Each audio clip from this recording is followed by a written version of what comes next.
On July 16, 2025, we see Lady Lake Police responding to an active fraud call. Store employees reported a suspicious man, matching a recent lookout alert, who is making his third attempt to buy iPhones. An employee flags down the arriving officer to explain the situation. Watch. The suspect is currently sitting inside, waiting at a table. The worker points him out to the officer so they can plan their approach. Now we learn why they called police. He allegedly presented a fraudulent identity card while attempting to buy 3 brand new Apple 16 Pro Maxes and 4 iPads. Classic. Employees could not verify the federal identification in their system. The officer heads inside to locate the suspicious customer. Notice how calm the officer keeps his demeanor as he walks right up to him. The officer begins with a friendly greeting to keep the suspect from running. He politely asks him to step outdoors to separate him from others. He complies for now. They walk out onto the sidewalk, keeping things completely professional. Another officer arrives on scene. The suspect remains totally relaxed. Now the questioning officially begins. The officer explains why they are investigating and lays out the store's allegations regarding the fake identity documents. He was allegedly trying to secure multiple expensive brand new electronics today. Watch this. The suspect quickly denies everything. His service began in Phoenix, relocating from Arizona. He seems unsure. The deputy asks for identification. They need to run his name through. Phoenix. Yes. He seems anxious about the search, asking the deputy to document this encounter, requesting a case number for official proof. The officer agrees to provide one, but they need his details first. Details on who called police. All of those facts. He quickly agrees to cooperate fully, but he keeps pushing for that number, hoping to secure the file. The officer double-checks his story, asking about Arizona again. He explains he is staying in Orlando, clarifying the timeline of his move. Already, he claims his job transfers next week, specifically next Friday. The deputy probes deeper into this. He says it is for work. The officer acknowledges the explanation, confirming his account with the utility. Xfinity. Yes. Okay. Moving his entire life down south, down to Florida. He brings up a prior issue. Unsuccessful. Stumbling over words. Unable to scan his card. And apparently they called him Saturday. The officer tries to slow things down, to understand exactly what is happening here, hoping to find a peaceful resolution to this. To resolve this calmly, the suspect immediately tries to downplay the situation. The officer nods. He explains their standard field procedure. They often arrive with very little context. This forces them to investigate carefully. Their goal is to gather facts first. They avoid jumping to any early conclusions. Hearing the suspect's perspective is crucial. Notice how the suspect tries to cooperate, but look closely at his body language. The deputy keeps a relaxed, friendly tone. Offering a seat is a classic de-escalation tactic. Refusing to sit down often signals nervous tension. Watch. He is visibly pacing now. Why? The officer lets him adjust his stance. Keeping the suspect comfortable prevents panic. Now the suspect asks about the accusations. He wants details. The deputy does not hide the truth. He lays out the retail fraud allegations. The store employees accused him of identity theft, using fake documents, specifically flashing multiple different identification cards. It appears he wanted high-value items without paying properly. This is the core of the investigation. Right. The suspect interrupts. Police must verify every single claim. They cannot take the business's word alone. Getting both sides ensures a balanced case. Good officers focus heavily on objective fairness. Exactly. It builds trust with the detainee. Now the suspect questions the physical evidence. He wants to see the proof, but the officer has not reviewed it yet. He only got a quick initial dispatch report. Next, they will interview the store managers to piece the entire timeline together. Conducting this talk outside is highly strategic. It prevents a public scene inside the store, while keeping the situation under control. Let's analyze what happens during this tense interaction. Things remain volatile. The man feels targeted simply for his race. He explains why he was on edge, unsure. The deputy quickly diffuses a potential argument. The suspect agrees, lowering his guard. Now the officer attempts to build some rapport. He acknowledges the man's frustration, pointing out that biases exist everywhere. He brings up his own background, stressing that most businesses are fair. They treat everyone equally, trying to find common ground. The suspect admits he faces profiling often. He shares a common retail experience, but he chooses not to let it ruin his day. It is a mature way to handle daily friction. The cop agrees with him. You have to adapt to survive. The citizen shows that he has thick skin. Let's see how they find common ground. There are always going to be narrow-minded people.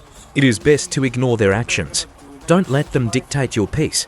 Giving power to them only hurts yourself. The officer's tone here is highly empathetic. He shifts focus back to the local community. He draws on his personal career encounters. Speaking from years on the beat, he drops his official persona completely to reveal a deeper personal truth, pointing out his own marginalized background. Think about the profiling he faces. This instantly builds a powerful connection here. It brings a completely different experience. He wants the suspect to know he is understood. It is solid communication. He blames societal narratives for dividing people. How constant negativity feeds fear and ruins community trust. Nobody wins here. Now you and I see him return to business. He asks for the identification again, proceeding with the background check. He asks the employee to print that document. The clerk agrees. This suspect previously used a fake Maryland license. Let us see if he successfully defrauded them. Did he steal anything last time? The store blocked him because of an active alert. He has a warning out from Leesburg police. It turns out he hit that location too. The employee offers to share that police bulletin. Exactly. The deputy wants that paper evidence printed out. The employee steps away to print. He asks his partner to run the name, checking the database. It is definitely fraudulent. The fake identity returns 0 system results. Nothing. It is clearly an alias. He asks if any transactions went through. Stalling. The suspect tries to downplay his actions. He claims he was setting up home internet. Spinning a story. He shifts focus to mobile phone plans. Details. The officer keeps him talking casually. Suspect nods along. Cops use casual banter to build rapport. The suspect is clearly getting nervous. The deputy presses him with simple questions. Uncomfortable. Defensive. This friendly approach lowers the suspect's guard. It keeps things calm as we watch this unfold. He is looking for an escape route. The deputy continues to distract the target, mentioning the mobile deals again. He insists he is paying legally. He redirects focus to the store clerk, deflecting blame to the sales process. Desperate. Severe hesitation. Watch his next defensive move. Wait, did he actually break the law? He is asking why they did not just wait to act. But the officer steps in to clarify that no crime is confirmed yet. They are still trying to evaluate the situation. After all, if there is no illegal act, then there is no case. But intent is what matters here. Attempts count too. The law watches for criminal intent closely. You and I can clearly see his confusion here. Right now. Notice that no money actually changed hands. Not yet. Exactly. The dealership flagged the application, the ID and loan paperwork. Somehow, he wonders why they bypassed banks. He is trying to deflect. The officer listens carefully to him, but he keeps pushing the idea of a waiting period for buying cars. Right. He offers an example here. If he purchased a vehicle himself, why not just complete the deal before reacting? But the dealership cannot afford to play those games. A fraudulent sale is a massive loss. Absolutely. It creates a massive legal nightmare for them later. So why call before the fraud is done? Now, let's watch how the officer handles this. He remains entirely focused on gathering facts. His job is sorting out the truth from the suspect's stories. Right now, only then can police safely decide who is actually going to jail. Usually, officers separate suspects to get the real story. They keep things completely balanced during questioning. Watch closely. Now they are trying to figure out if Leesburg reported him. Did they actually call the cops? They are checking the prior store's paper trail to confirm a prior incident. Turns out they never did. But is a report coming? That is the key question here. The previous store could not identify him. Without identification, they could not prove his involvement. Because of that, no formal complaint was made. At least, not yet. But they plan to follow through now. Now, the police have solid evidence. Exactly. This allows the officers to connect the dots. Did he hand over local identification? They are still trying to verify his name, but the security footage matches up. Yes, the suspect is already giving a suspicious story. He likely matches an active police bulletin sent earlier. That is the first major red flag. The store employee completely agrees with the officer, and the suspect's physical appearance is highly questionable. Suspicious. Lying to police never works. Is that the suspect? They finally have a positive match on camera. The officer requests a copy of the photo. He was using an out-of-state ID. They need that hard copy. That paperwork will be crucial evidence. Now they must contact the neighboring agency immediately to let them know the suspect is detained. This will help coordinate a joint criminal case. They need to reach out to Leesburg Dispatch and report that the suspect was caught red-handed, trying to pull the exact same retail scam. Communication between these departments is key here. As you and I know, timing is everything. They want to lock down those charges quickly. The exact same scheme, trying to score $7,000. In Leesburg, his attempts completely failed.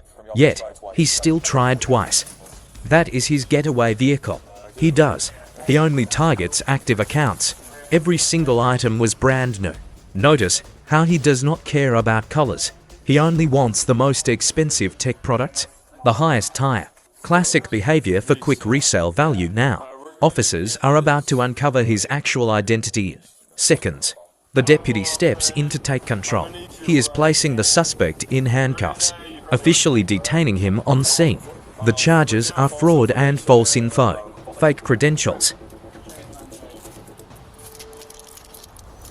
The officer gives him a final chance to confess or continue digging himself into a deeper legal hole. Using an Ohio ID. Thousands. That is for tablets and 3 phones. Now, let us look at the Leesburg store. What did the security footage reveal?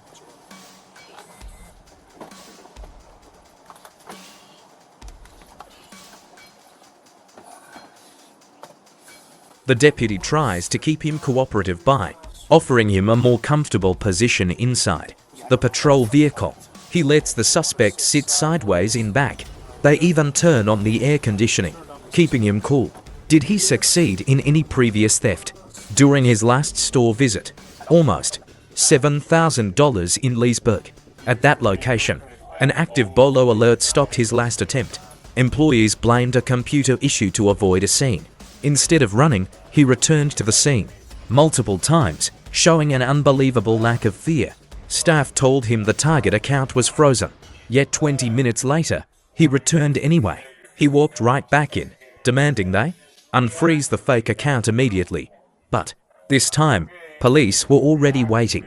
The witness explains how they called the cops. The suspect faced heavy charges, including 3 counts of identity theft, along with 3 counts of grand theft, valued between $5,000 and $10,000. He also faced charges for giving police a fake name, possessing a stolen driver's license, and trafficking stolen credit cards. When he finally faced the judge sentenced him to 36 months of probation to close the case. Tell us your thoughts below and remember to like and subscribe to American Investigations.